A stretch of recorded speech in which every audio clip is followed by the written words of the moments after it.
Have you ever thought about opening your own mobile cart or kiosk business? Maybe the facility you manage could establish new revenue by adding coffee, food, or retail services. Cart King International can be the answer to your needs. Cart King is a North American designer and manufacturer of the finest mobile coffee, food, and retail carts and kiosks. Cart King has been working with clients and corporations across North America for 20 years, providing innovative designs, custom manufacturing, and timely delivery. Carts and kiosks are fun, and so are the dozens of designs on our website. Please visit us today at www.cart-king.com or just call us at 1-877-986-7771 and get your sales rolling. If you find yourself in need of legal representation, it can be a very stressful time in your life. In my career, I have dealt with thousands of lawyers, I've dealt with thousands of law firms, and I can confidently recommend to you Keith M. Davidson at kmdlaw.com. Available 24 hours, 7 days a week. Just log into kmdlaw.com. That's kmdlaw.com. Or you can call toll-free 833-4KMD-LAW. That's 833-4KMD-LAW. Personal injury, wrongful death, STDs, sexual assault, car accidents. They handle it all efficiently and professionally. It doesn't matter how imposing the opposition may be, because the team at kmdlaw.com are battle-tested and fierce. They will not stop until justice prevails. Go to kmdlaw.com or call toll-free 833-4KMD-LAW. If you're in for the fight of your life, stop screwing around and contact KMD Law. PureSoapFlakes.com, 218-568-2525. Have you ever heard of Castile Soap? Pure Soap Flake Company handcrafts fine soap bars, laundry powder, and concentrated soap flakes using organic vegetable oils from their northern Minnesota facility. Bathe your body and wash your clothes with Pure Soap products that are free of fragrance, GMOs, palm oil, sodium lauryl sulfate, and synthetic additives. Keep it clean, folks. Pure Soap Flake Company products are kind to living creatures and sensitive skin, safe for drains and waterways, and work great in high-efficiency washers and top and front-loading machines. They have a little promotion going on. Contact them to order some soap. Mention the Opperman Report. You're going to get a free gift. They're going to sing a little extra soap, travel size, soap bars and laundry soap, cleaning soap flakes. I've been using that stuff all day long today. Great stuff. Order today at puresoapflakes.com or give them a call, 218-568-2525, 218-568-2525. Pure Soap Flake Company is a proud member of the Handcrafted Soap and Cosmetic Guild. The Opperman Report is brought to you by Aquadam.net. You can give them a call at 707-764-2119. A flooded home is never easy to deal with. You're left with the mess to clean up, the insurance companies to deal with, and not to mention all the memories, the precious memories that are lost in the flood. You can never replace those. And Aquadam can be a tool in your arsenal to protect your home and property from the floodwaters. The cofferdam is filled with water to control water and is reusable as long as it's taken care of. It can protect your home or business from rising floodwaters like a dam, but without the beavers. It can also be used in construction. If you need an area to be dewatered, an Aquadam can do the job. An Aquadam was used at SeaWorld in Orlando for the Mako roller coaster ride during the coaster's construction by dewatering the work area. An Aquadam is now dewatering the work area at San Antonio SeaWorld for their newest roller coaster ride. An Aquadam has been used in many construction projects all around the U.S. and all around the world. Now give Aquadam a call, 707-764-2119. You can look them up online at aquadam.net. You can find them on Facebook at Aquadam Inc. You call them up, you email them, you tell them Ed Opperman sent you, and they're going to take 10% off the price. Aquadam.net, 707-764-2119. It's the Opperman Report. Join digital forensic investigator and PI Ed Opperman for an in-depth discussion of conspiracy theories, strategy of New World Order resistance, high-profile court cases in the news, and interviews with expert guests and authors on these topics and more. It's the Opperman Report. And now, here is investigator Ed Opperman. Okay, welcome to the Opperman Report. I'm your host, private investigator Ed Opperman. You can find me at Opperman Investigations and Digital Forensic Consulting. As always, you can find us at OppermanReport.com, where we have our members section. You join up there, you sign up exclusive content you can't get online or on the radio or anywhere like that. Also, too, start a new project, okay, every Thursday evening, 7 p.m., live Eastern Standard Time. It's a live video podcast. You know me, I hate doing video. radio, man, but they talk me into it. I'm doing it. Getvocal.com. That's GETVOKL.com. Every Thursday evening, 7 p.m., you have to go there, sign up for free, and a little chat room, all kind of fun stuff. And as usual, we have our archives are free at Spreaker.com, where you can find our guest. We did a previous interview with our guest here, and everybody loved him. M. William Phelps. We're talking about his new book, Where Monsters Hide: Sex, Murder, and Madness in the Midwest. And you can find him at mwilliamphelps.com. Mr. Phelps, are you there? Yes, Ed. How are you? Please call me Matthew. Ed. Matthew, thank you very much. Tell us about yourself. Who is Matthew Phelps? Well, Matthew Phelps is a different guy than M. William Phelps.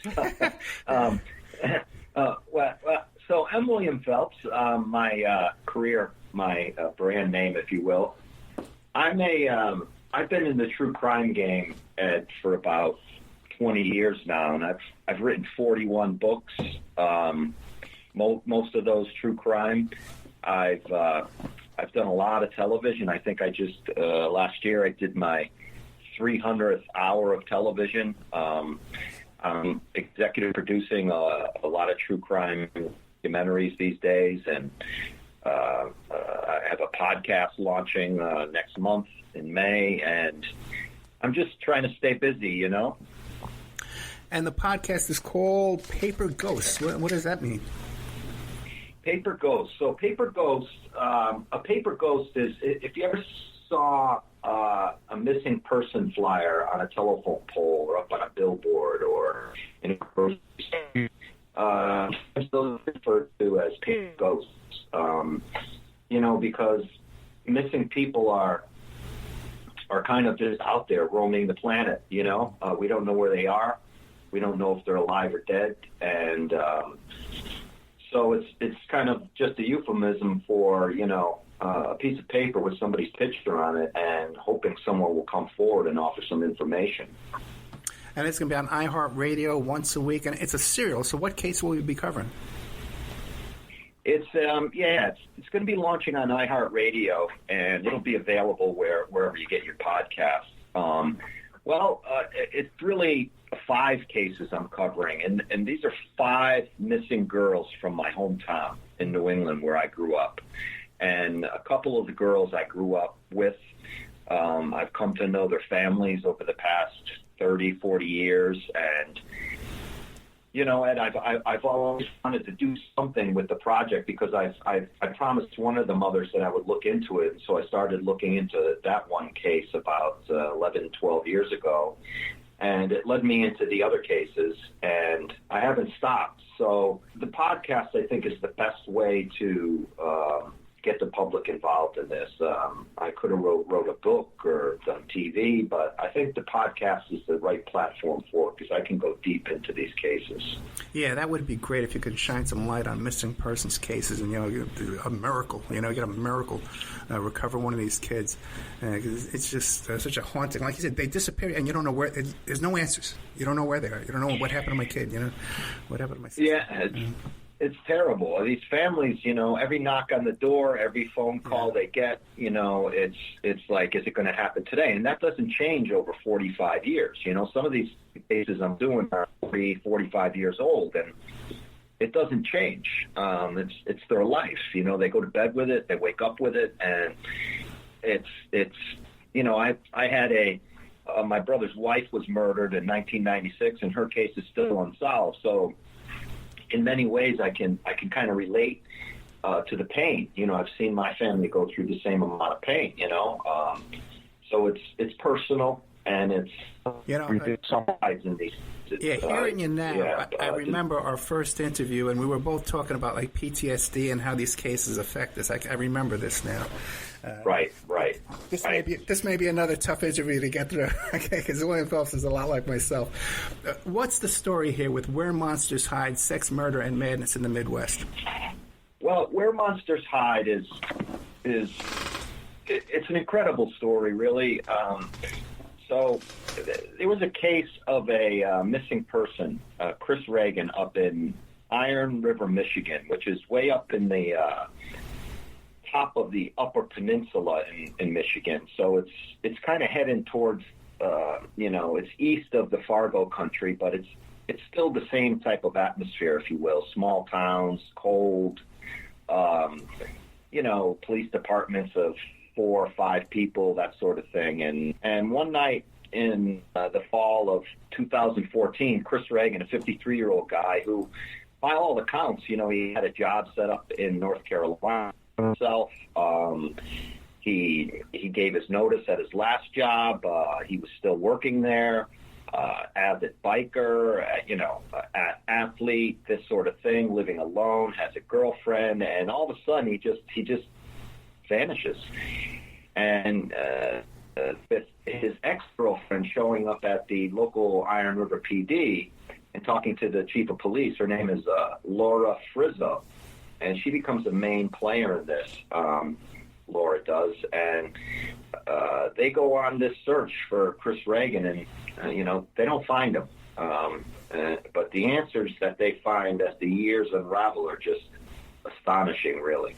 And you say it was his ex-girlfriend who went in there to make the report? Yeah, they had broken up a while before, but they had remained very close friends. They would go, canoeing together. They would go biking together. They eat, go out to eat. They weren't compatible as romantic partners, but they remained good friends. And she had gone over to his house, and she was supposed to go over there to meet him, and he wasn't answering the door. He wasn't answering her calls. So she waited like 2.5 days, and she's like, this is odd. And so she just went to the police station, and they ended up going into his apartment, and then the chief of police actually ends up finding his car parked at a commuter lot about, 5-6 miles from his house, but he's nowhere to be found. Did they ever find his body? They found pieces, Ed, after about 2 years or so. They found pieces of it. And another person ends up dead. And a woman is arrested who is basically, she is basically, authorities think, a serial killer, a vicious serial killer who has killed all over the Upper Peninsula and down into Indiana. And it becomes this tangled web of trying to catch her. A lot of the book is about getting into this woman, Kelly Cochran, her mind. I was able to interview her from prison. I Skyped with her, and we exchanged emails, and she's a fascinating character in some way. How did Chris? She's pretty textbook psychopath. Yeah. How did Chris Regan come into contact with Kelly Cochran? They worked together at the same plant. There was only one plant in town, a big, huge plant. And Chris Regan worked as an engineer, and she kind of worked out in the warehouse area. And they had started, Kelly's married. She's married to a guy named Jason Cochran. And Kelly Cochran, they begin this affair, and it lasts for a while. And next thing you know, Kelly Cochran's still around, but Chris Regan is nowhere to be found. Now, you said that she had previous victims. Was she had sexual contact with all of her victims? No. One of her victims turns out to be her husband. It's an incredible story of the husband and the wife killing Chris Regan, and then the wife killing the husband. And the title of the book, Where Monsters Hide, comes from a notebook that is found in the basement of Kelly and Jason Cochran's house. So the cops are going through the house. After Kelly and Jason take off and move to Indiana, they find a notebook downstairs, and the title of the notebook is Where Monsters Hide, and it's a notebook that's written by Jason Cochran, the husband, and boy, did he have a lot of things planned. So these two are suspects in a murder. They flee town, but they leave behind a notebook basically confessing to their activities? Well, kind of in a way. I mean, it's a lot more complicated than that. They left behind, really, they kind of just picked up and left. Okay. And they left a bunch of garbage and stuff downstairs in the basement and everything. They end up with this notebook, and it's just, I mean, this guy, Jason, had planned on poisoning the water supply in Michigan and killing as many as he could. He planned on murdering other people, bad people, and Kelly, you know, is just kind of going along with this, and kind of in many ways she's driving the bus. Okay, Kelly and Jason are both killers. Okay, killers at heart, born killers, thrill killers. And now she enters into an affair with this gentleman, Chris Regan. Was Jason aware of their affair?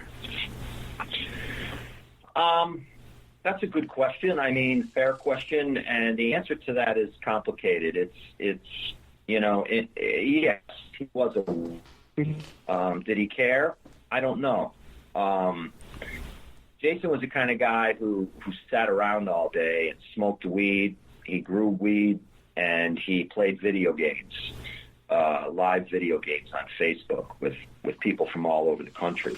And this, you know, while Kelly went out and did her thing, you know, she had multiple lovers. And they really planned this murder together. I mean, one of the things I think happened, which I go through in the book a little bit, is that, you know, when Jason found out, he said, we have to now make good on the pact that we made. So the pact that they made was, if either one of them found out about a lover, the other one would have to kill the lover. So they had kind of made this deal that, yeah, we can go out, we can do our thing, but if I find out, then you have to kill my lover for me. And that's kind of what they did, basically. I guess they never considered marriage counseling. You know what I'm saying? No, they never did. That's the craziest thing I've ever heard. Okay, so she's having an affair. He finds out that we have to fulfill the pact. How did they go about killing Mr. Regan? Well, I'll bring it down to the PG-13 version. Yeah, it's kind of a you know. Chris used to come over to the house when Jason Cochran wasn't around, because Jason Cochran used to like to go fishing a lot. You know, he'd go fishing for the day, for the night, he'd go camping, this sort of thing. So Kelly just kind of invited him over one day, but Jason Cochran was home that day, and he was waiting behind a door with the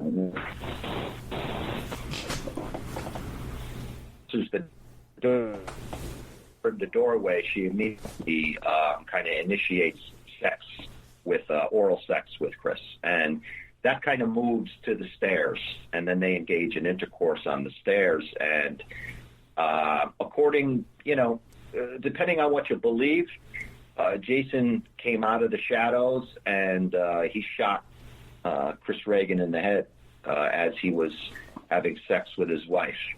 But that is only the beginning of what happens to Chris Regan. It gets real dark after that. So they shot this man in their own home. Now, weren't they concerned about neighbors hearing gunshots? Remote? I don't think so. I mean, remote, no, they had next door neighbors. They had neighbors across the street, and people did but they then, you know, take Chris Regan and bring him downstairs into the cellar, which is all set up. The whole cellar has been kind of covered in plastic. And they then, you know, begin to dismember him. But that's one story. That's Kelly's story. When you look at the evidence, the forensic evidence, it's pretty clear that when Chris Regan entered the home, that he was hit in the head with a bat in the kitchen, and And then they proceeded to bring him downstairs and dismember him with a Sawzall and a couple other tools, put him in bags. They didn't get rid of him right away. They kept him there. And, by some accounts, and again, I want to keep it as PG-13 as possible, but the truth is the truth. By some accounts, they fed him to the neighbors. Like just like making stews and stuff and then giving to their neighbors? Yeah, it was a real bizarre moment for me when I was writing this book, because I get to some of the reports. I'm looking at some of the testimony and the reports and some of the interviews done with the neighbors, these two brothers. And, while Laura Frizzo, Chief Laura Frizzo, is interviewing these two brothers with another cop, they're asking questions about, okay, tell us about the Cochrans. And, during the week that Chris Regan, after he went missing, and they were like, yeah, it's funny you say that because, they never really invited us over for dinner or anything like that. But the week after he disappears, they invite us over for dinner 3 times, and each time they have this big chili. They have this pizzas they're making with all kinds of meat on it. They have tacos. They have all this stuff. And as these two brothers are explaining, they kind of look at each other, and they were like, uh-oh. Oh, my God. They kind of figure it out in the moment that they probably ate him. Were the Cochrans eating this meat as well? I don't know. I could never put my finger on that. But I don't think they were, because the Cochrans came from Indiana, moved to Michigan, and then they moved back to Indiana. But while they were in Indiana earlier, before meeting Chris Regan, they had a pig farm. And according to some reports, a lot of their victims were earlier victims were given to the pigs, and then they sold that meat, that pork. They sold it to the public. So, So I'm not sure. How did they finally get caught for this Chris Regan murder? Well, that's a good story. I mean, that's a good part of this book is how they get caught. It turns into really a chief of police, Laura Frizzo, who is dealing with a bunch of male chauvinists up there who don't want to listen to her. Because for weeks, Laura Frizzo is telling the state police detectives, I think this Kelly Cochran has something to do with this, and I think Chris Regan is not missing. He didn't commit suicide. I don't think he took off. I think he was murdered, and they don't want to believe her. So she basically is left on her own, Chief Frizzo, to investigate this entire missing person case herself. And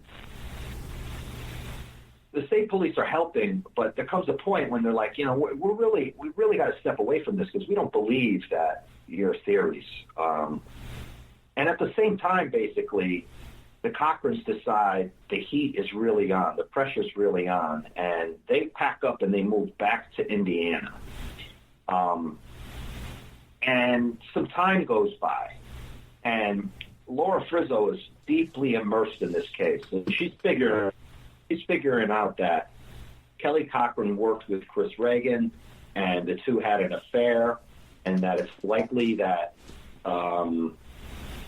Chris Regan drove his own car out to the commuter parking lot, parked it, met somebody there, and was driven over to the Cochran's house, and that's where his life stopped. That's where his life ended.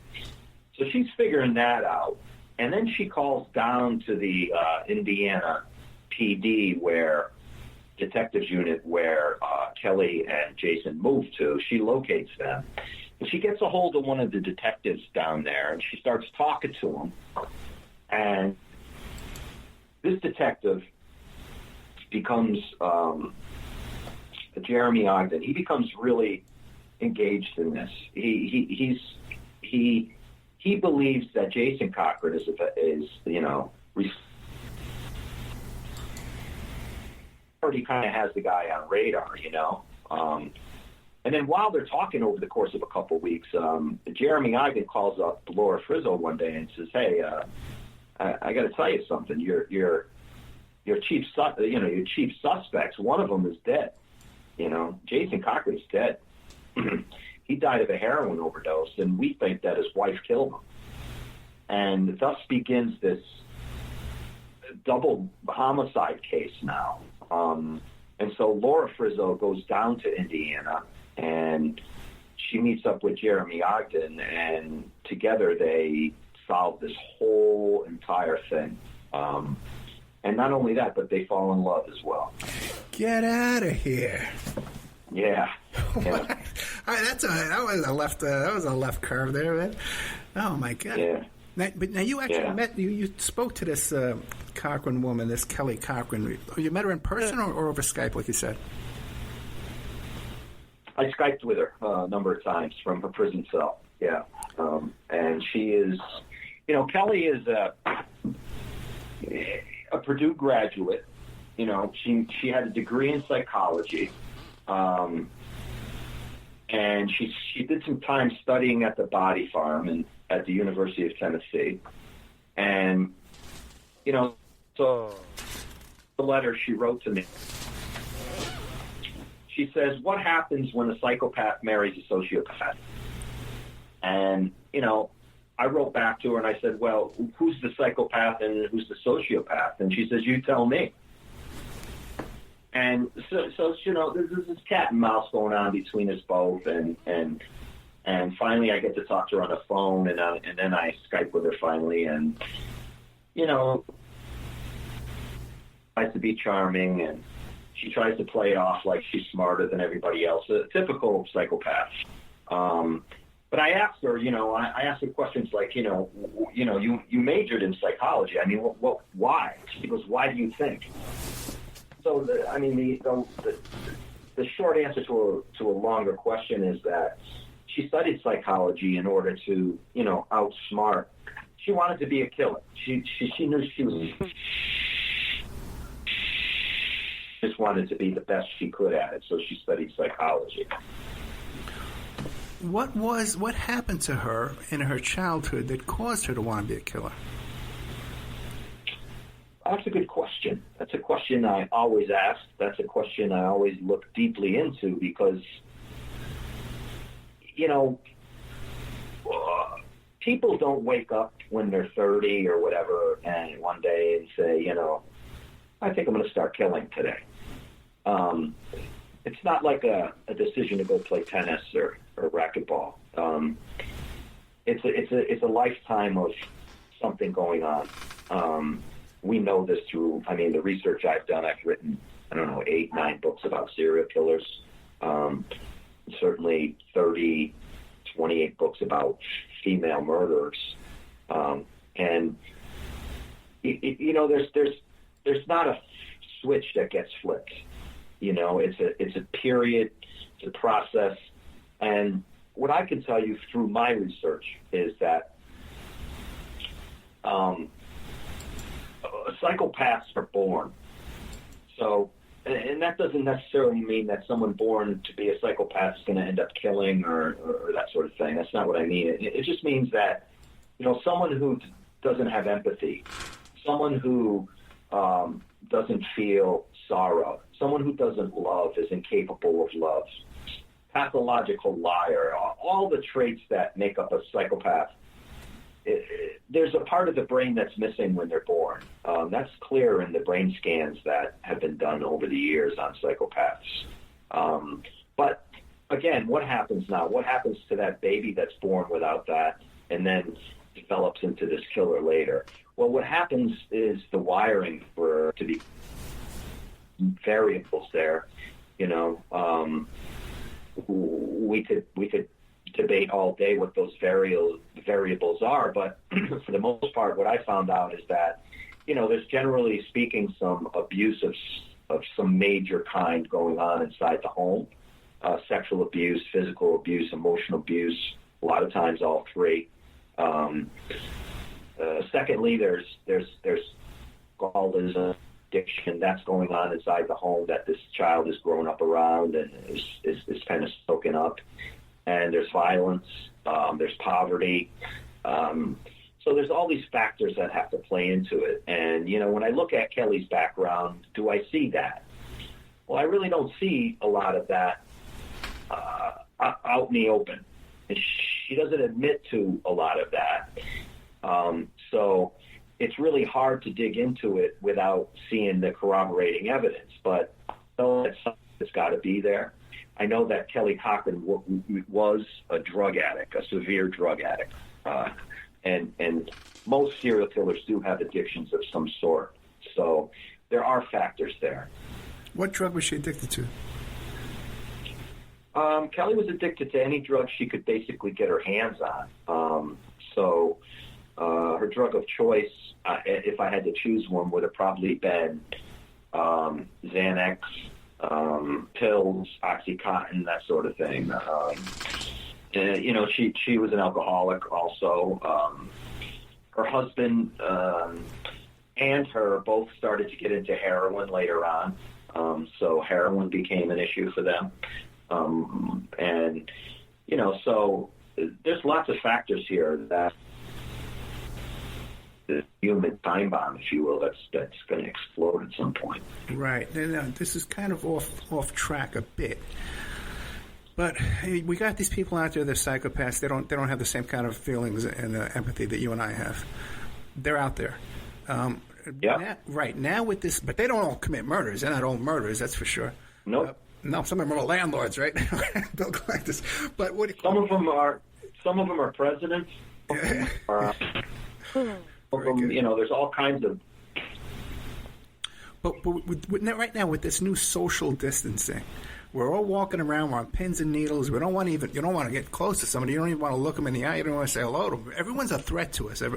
This can only have a bad effect on these type of people, and more problems like this. Well, no. I mean, the answer is no, because this type of person socially isolates themselves anyway. They're antisocial. So they have those tendencies anyway where they kind of hang in during the day and maybe for weeks at a time with anybody. And then when they decide it's time to go out and do their business, that's when they start lurking, and they like to work alone. And, so non-socialization is really good for them. They like it. Oh, fascinating. I tell you, man, we got an expert, man. I tell you, how many people would know the answer to that? Not many. M. William Phelps does, though, the author of the book Where Monsters Hide, Sex, Murder, and Madness in the Midwest. Be sure to check out his podcast coming up. It's coming up in May. It's going to be once a week on iHeartRadio. And mwilliamphelps.com is the website. We'll be right back with more of M. William Phelps after these messages. And now a word from our sponsors. If you find yourself in need of legal representation, it can be a very stressful time in your life. In my career, I have dealt with thousands of lawyers, I've dealt with thousands of law firms, and I can confidently recommend to you Keith M. Davidson at kmdlaw.com. Available 24 hours, 7 days a week. Just log into kmdlaw.com. That's kmdlaw.com. Or you can call toll-free 833-4KMD-LAW. That's 833-4KMD-LAW.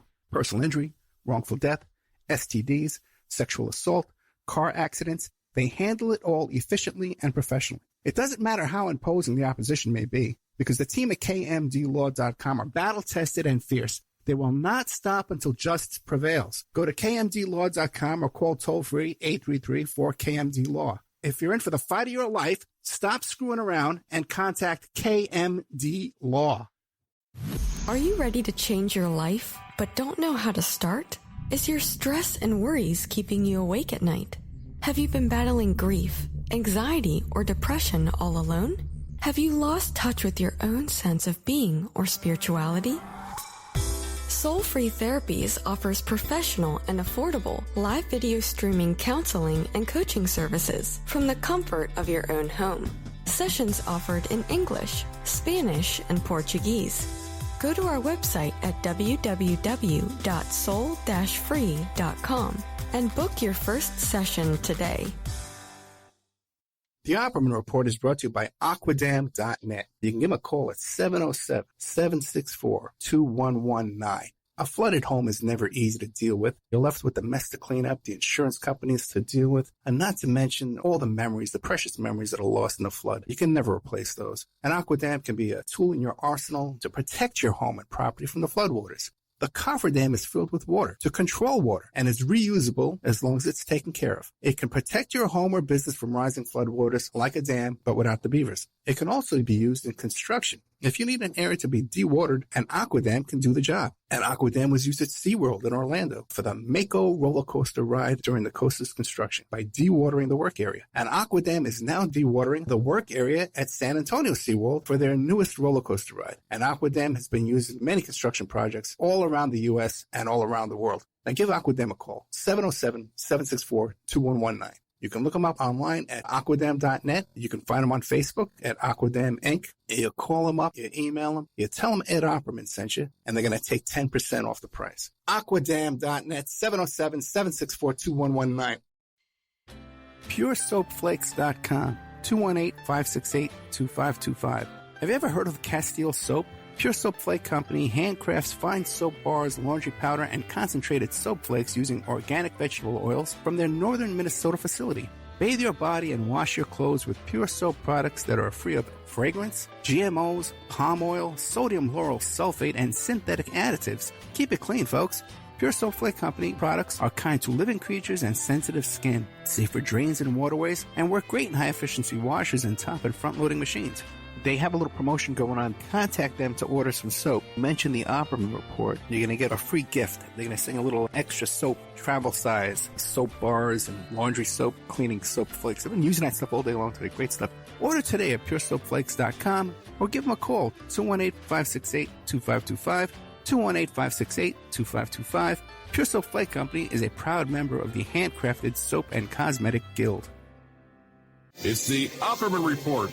And now, here is investigator Ed Opperman. Okay, welcome back to the Opperman Report. I'm your host, private investigator Ed Opperman, coming to you from the KMD Law Studios down here in Tampa Bay, Florida.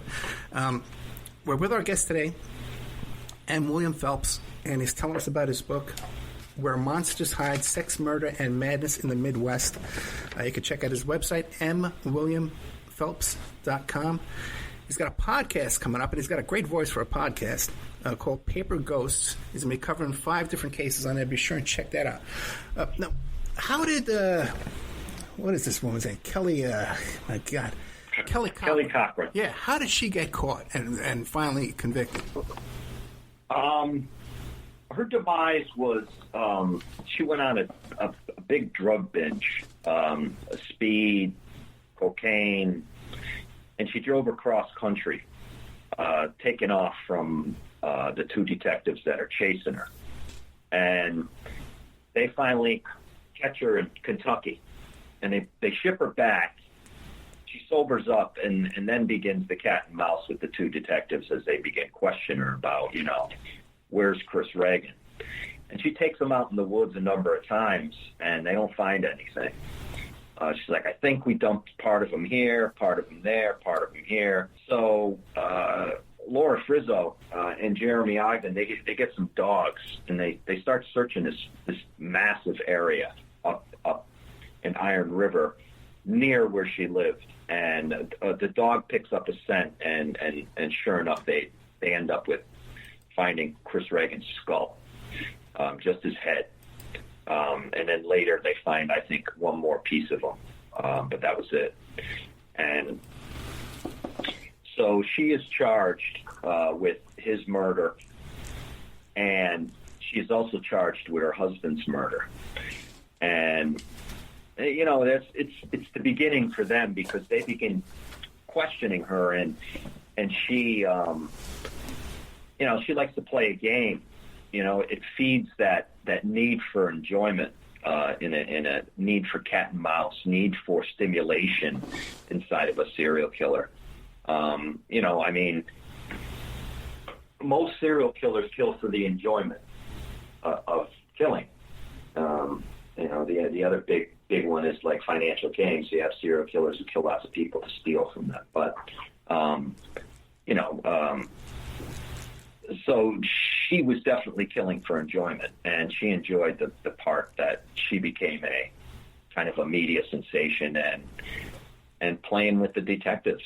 But ultimately, she's sentenced to life in prison for Chris Regan's murder. When she read your book, what was her reaction? Well, she still wrote to me afterwards, and we still corresponded. She still writes to me to this day, wishes me, Merry Christmas, that sort of thing. She didn't really respond to the book. I mean, it gave her the notoriety she craves. So in that respect, I hate doing it for that reason, but it's not the reason I write the book, but she certainly enjoyed that part of it. The thing was, one of the things I should mention is that while I'm interviewing her one time, I said, Kelly, I said, one of the themes of this book is butterflies. See, at the Body Farm in Tennessee, and the Body Farm is a lab basically outside where Dr. William Bass studies decomposition in human remains in the outdoors. And when Kelly went there, one of the things she noticed was that butterflies like to land on dead bodies and feed or whatever they do. And so she became fascinated with butterflies. And when they caught her, she had 18 butterfly tattoos up one side of her arm, down the other. But then when I spoke to her in prison, she had an additional 3. And so I said, Kelly, why do you have the additional butterflies? And she said, like she normally would to me, she says, well, you tell me. You tell me. And I said, is that 3 more victims that you're going to be claiming? She said, perhaps it is. So the theory was that the 18 butterflies on her arms represented, because she had said this once, represented the victims that her and her husband and she killed. But if you ask me my opinion about that, I don't think she killed 21 people. I think she probably killed 4 or 5. Yeah, I mean, that's just who she is. She likes to play games. How is she getting along in prison? Some people thrive in prison, and some people have a very hard time. What is your impression? Oh, Kelly? Kelly will thrive, yeah. And she'll take care of herself wherever she goes. She's one of these hard-edged chicks. I mean, tattoos, tough, big-boned, strong, and she's a psychopath. So I don't think she's having any trouble with anybody in prison. In fact, she's probably a leader in prison. Yeah, it's fascinating that the 2 detectives falling in love, because you could just imagine maybe if they didn't have this interest in each other, wanted to contact each other and flirt with each other and make this, if that wasn't there, they might have just dropped it and gone their separate ways. Move on, That's very possible. The other part of this is, and it's a good part of the last section of the book, is both of them lose their jobs after this case, and that's a whole side story to this entire narrative. This whole case is that they're kind of both thrown out after this, and it's really disgusting because without them, this case would have never been solved, and Chris Regan's family would not have Chris Regan's body, and know the answers to that case. So it's kind of, it's small town stuff, and these people, Laura Frizzo and Jeremy Ogden, these are just wonderful human beings. I'm still friends with them today. I mean, these are some of the best people I've ever met in my job over 20 years. I mean, they would do anything for you, And where are they living now? What are they doing now?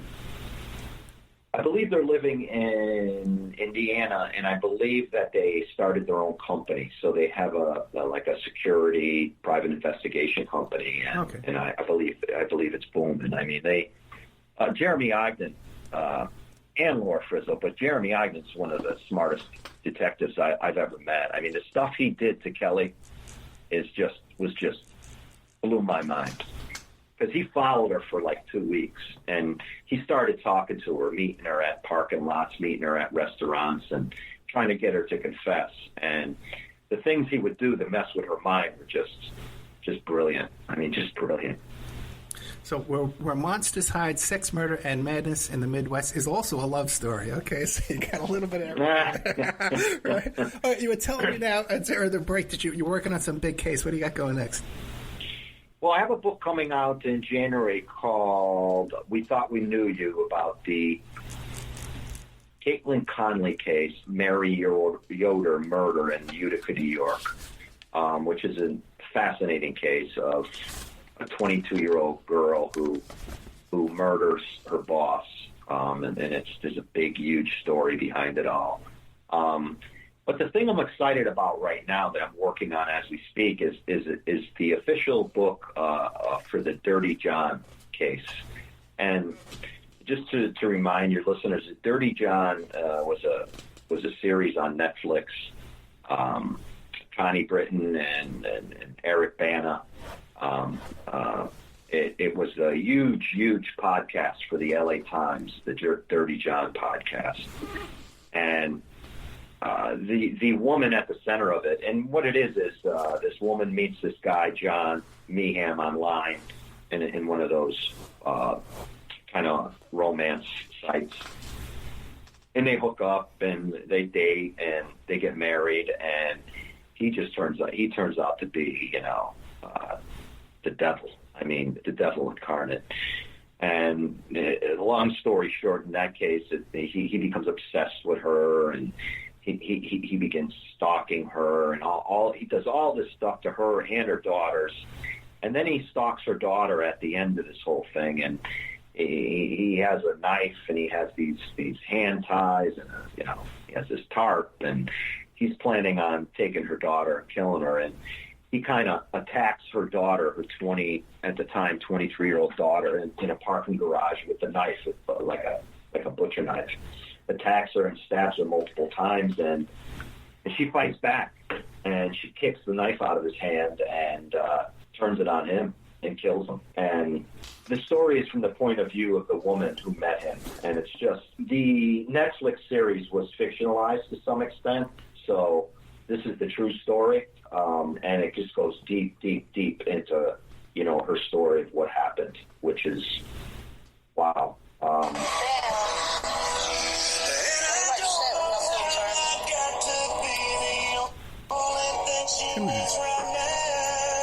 Do you hear that? Yeah. It's my phone. I can't get the volume to go down. I'm sorry. We can edit that out. I'm sorry about that. I was going to ask you, though, the age of the daughter and the age of the killer there, and the size. He's 53. He's 6'2", worked out all the time, built. She's 23, very petite, maybe 4'8", 120 pounds. And she takes him on. She's not going to die in that parking garage. Very courageous, tough woman who decided she was going to live that day. She wasn't going to die. And she stabbed him, and she stabbed him in the eye first. Smart. And then she stabbed him a couple times in the chest and the body, and he lived for a couple of days, but he ultimately died.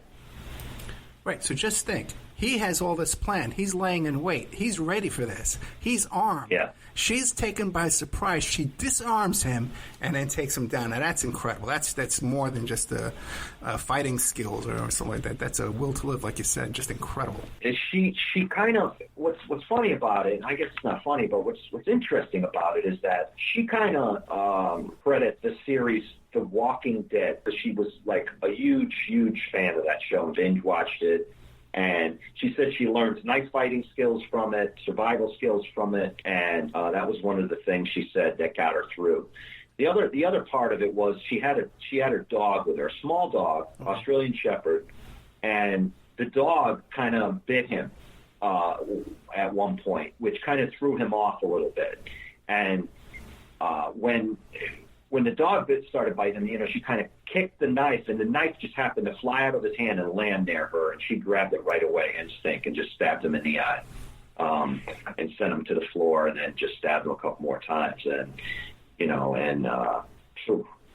just it's a cautionary tale in one respect, this book, but more than anything else, I think it's a book that explores this unknown condition called coercive control.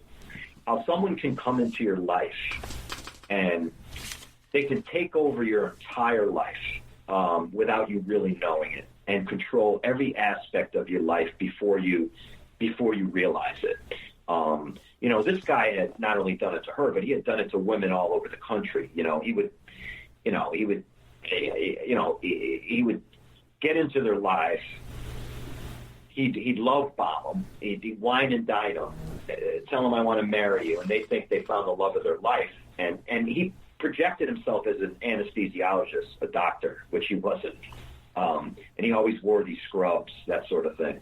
And he would get, access to all their financial records, numbers, bank accounts, credit cards, all of this stuff. So he'd have all this stuff, and then he'd start getting access to their email and their boss, and people in their life and their Facebook. And he would be ready at the time when he needed to be and say, look, I'm going to destroy your whole life if you don't. In one case, he tells one woman, he says, unless you bring your best friend, who I really like, and your mother, and you over here, and you all have sex with me, I'm going to destroy your life. Yeah, things like that. And they went along with this? I don't want to say whether they did or not. It would be unfair to them. Sure. That's the kind of, he like this woman that he attacked, Deborah Newell's daughter, her sister, he destroyed her whole career, just by posing as her in emails sent to her boss and that sort of thing. So he was an expert at, coercive control, expert at controlling your life and destroying your life. Yeah. Now, you personally, do you have like a background in psychology training? No. So you should pick up all this as you write your books. Yeah, I mean, I have a 20-year degree in writing about this stuff. And, that's right. Yeah. And interviewing, dozens and dozens of killers and psychopaths and serial killers, and and I'm from the old school, Ed. I believe that if you want to be the heavyweight champion of the world, you get in the ring with Mike Tyson and you allow Mike Tyson to train you. You don't go to a classroom and learn about Mike Tyson. You get in there with him. So that's how I just approached my career. I just got in there and just started, figuring things out and interviewing people experts for what I needed. We got about a minute left, man. What do you want to leave us with? I want to leave you with, I hope all your listeners are healthy. I hope they're psychologically healthy. I hope that they're in this for the long haul, and that, I hope that this is a time of reflection for people to just reflect on their own lives and really take the sunrise as a blessing, because it is, because this thing's killing people. And, for me, I wake up every morning just grateful to one more day. I have one more day. I'm not sick. I have one more day, and I'm just grateful to be alive, really, at this point. So I wish your listeners health, happy mind, happy health. Matt, I really enjoyed this interview. I really enjoyed the last one, too. People should go back on Spreaker and listen to the last one, too. The last one, I think, was a little heavier. But thank you so much, man. Great work. Where Monsters Hide, Sex, Murders, and Madness in the Midwest. MMichaelPhelps.com, and check out his podcast. It's going to be on iHeartRadio in May, called Paper Ghosts. Thank you so much, man. Thanks, Ed. That's MWilliamPhelps.com. What was I calling? Michael. Michael Phelps is the Olympic swimmer. Everybody does it. Oh, man. I got Michael. I hate when I do that. I'm so sorry, man. William okay. Phelps. Yeah, as in Matt Phelps. Thank you, brother. That's right. All right, man. Good night. Okay, I screwed up his name. I'm sorry, man. Matt. M. William Phelps. And, I get thrown off sometimes. I screw up. Everybody knows I do. Don't forget, getvocal.com. Good night. And now a word from our sponsors. Emailrevealer.com. People ask me all the time, hey, Ed, are you still a private investigator? I sure am. Go to emailrevealer.com. We handle adoption investigations, infidelity investigations, where you give us your spouse's email address. We trace it back to online dating websites, catch them cheating online. Email tracing, locate or identify somebody from as little as an anonymous email address. Someone owe you money? Back child support? We can find that deadbeat, locate his hidden assets, locate his hidden bank accounts, find his current place of employment, and even assist you in obtaining a judgment and recover that judgment for you. Emailrevealer.com, digital forensics, computer forensics, cell phone forensics, recover deleted text messages, create a report that you can use in court. Emailrevealer.com, 800-572-9762. The Opperman Report is brought to you by Aquadam.net. You can give them a call at 707-764-2119. A flooded home is never easy to deal with. You're left with the mess to clean up, the insurance companies to deal with, and not to mention all the memories, the precious memories that are lost in the flood. You can never replace those. And Aquadam can be a tool in your arsenal to protect your home and property from the floodwaters. The cofferdam is filled with water to control water and is reusable as long as it's taken care of. It can protect your home or business from rising floodwaters like a dam, but without the beavers. It can also be used in construction. If you need an area to be dewatered, an Aquadam can do the job. An Aquadam was used at SeaWorld in Orlando for the Mako roller coaster ride during the coaster's construction by dewatering the work area. An Aquadam is now dewatering the work area at San Antonio SeaWorld for their newest roller coaster ride. An Aquadam has been used in many construction projects all around the U.S. and all around the world. Now give Aquadam a call, 707-764-2119. You can look them up online at aquadam.net. You can find them on Facebook at Aquadam Inc. You call them up, you email them, you tell them Ed Opperman sent you, and they're going to take 10% off the price. Aquadam.net, 707-764-2119. Have you ever thought about opening your own mobile cart or kiosk business? Maybe the facility you manage could establish new revenue by adding coffee, food, or retail services. Cart King International can be the answer to your needs. Cart King is a North American designer and manufacturer of the finest mobile coffee, food, and retail carts and kiosks. Cart King has been working with clients and corporations across North America for 20 years, providing innovative designs, custom manufacturing, and timely delivery. Carts and kiosks are fun, and so are the dozens of designs on our website. Please visit us today at www.cart-king.com or just call us at 1-877-986-7771 and get your sales rolling. If you find yourself in need of legal representation, it can be a very stressful time in your life. In my career, I have dealt with thousands of lawyers, I've dealt with thousands of law firms, and I can confidently recommend to you Keith M. Davidson at kmdlaw.com. Available 24 hours, 7 days a week. Just log into kmdlaw.com. That's kmdlaw.com. Or you can call toll-free 833-4KMD-LAW. That's 833-4KMD-LAW.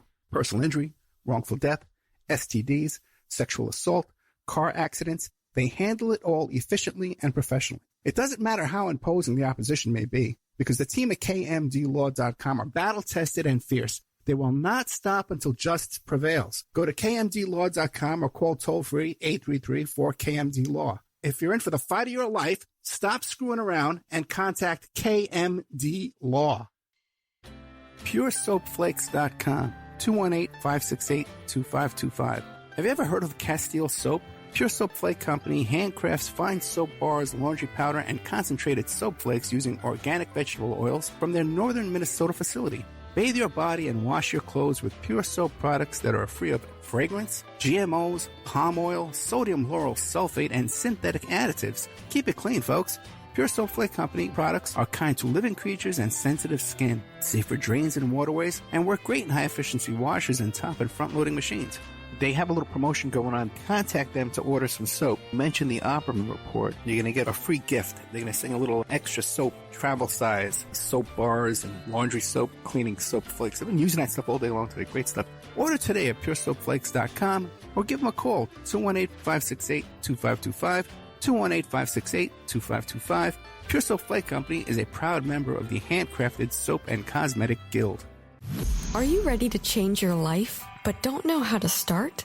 Is your stress and worries keeping you awake at night? Have you been battling grief, anxiety, or depression all alone? Have you lost touch with your own sense of being or spirituality?